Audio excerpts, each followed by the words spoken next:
বর্তমানে একটা ভিডিও ট্রেন্ডিংয়ে চলতেছে যে হচ্ছে মসজিদ বানাইতে চাই। যে একটা পাবলিক প্লেস আছে, পাবলিক প্লেসে মানুষ ঘুরতে যায়। ঢাকা শহরে অন্তত পাবলিক প্লেস এবং পার্ক ঘোরাঘুরির জন্য মানুষের খুবই প্রয়োজনীয় জিনিস।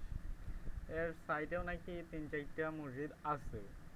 সেখানে একজন গতবারে মানে কিছুদিন আগে থেকে ধান লাগাচ্ছিল। ধান লাগানোর পর থেকে ওরা মানে নিজের বসতি বানাইছে। তো এটার সাথে একটা জিনিসের মিল পাওয়া যায়, সেটা হইতেছে আপনার লাল সালু উপন্যাস। লাল সালু উপন্যাসেও ঠিক মজিদ একই কাজটা করতে চাইছিল। মজিদ সে মানে অত্যন্ত চতুর একজন মানুষ।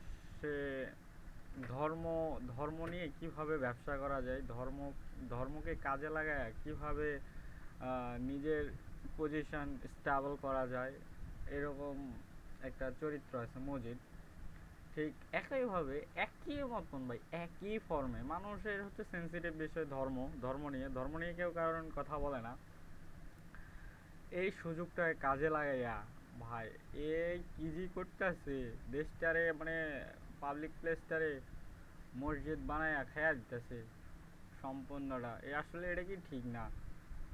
আসলে ধর্ম নিয়ে আমাদের একটু সচেতন হওয়া উচিত, কারণ আমরা এখন আপডেটেড।